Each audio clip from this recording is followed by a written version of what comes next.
Hello বন্ধুরা, রবীন্দ্র মুক্ত একাডেমিতে তোমাদের সবাইকে স্বাগত জানাই। আজকে আমি তোমাদের উচ্চ মাধ্যমিক বাংলা স্বদেশবাসীর প্রতি আবেদন এই কবিতাটি থেকে কিছু শর্ট টাইপ কোয়েশ্চেন এবং কিছু সংক্ষিপ্ত প্রশ্ন বলে দেব। তো তোমরা কেউ ভিডিওটা স্কিপ করো না, ভিডিওটা শেষ পর্যন্ত দেখতে থাকো। প্রথমে আসছে এক কথার প্রশ্ন। একের দাগ, বিদ্যুতের আলোক অতি প্রবল কিন্তু কি? দুয়ের দাগ, যতদিন বাঁচি ততদিন শিখি, এ কথা কে বলতেন?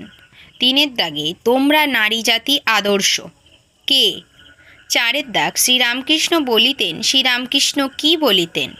পাঁচের দাগে, পাশ্চাত্যেরা মূর্তি পূজাকে কি বলে মনে করে? তো বন্ধুরা, তোমাদের জন্য একটি গুরুত্বপূর্ণ ঘোষণা। মাধ্যমিক ও উচ্চ মাধ্যমিকে সমস্ত সাবজেক্টের নোট এবং সাজেশন খুবই স্বল্প মূল্যে রবীন্দ্র মুক্ত একাডেমিতে পেয়ে যাবে। তার জন্য রবীন্দ্র মুক্ত একাডেমির অফিসিয়াল নম্বর 9088283819 অথবা 8478037242 এই নম্বরে যোগাযোগ করতে পারো।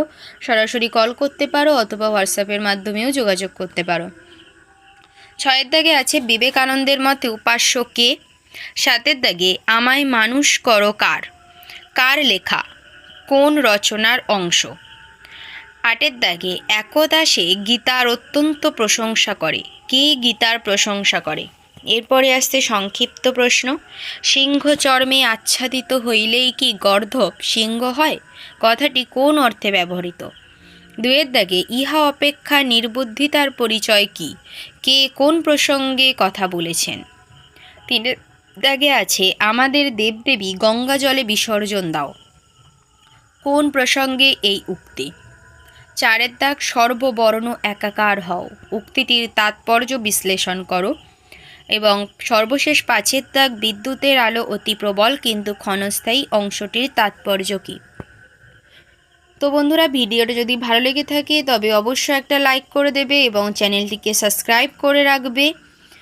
এবং তোমাদের ভিডিও কেমন লাগছে তা অবশ্যই কমেন্টের মাধ্যমে জানাবে। তোমাদের বন্ধুদের কাছে শেয়ার করে রাখবে যাতে তাদেরও সুবিধা হয়। তাহলে আজকে ভিডিওটা এই পর্যন্ত, দেখা হচ্ছে পরের আরেকটি ভিডিওতে।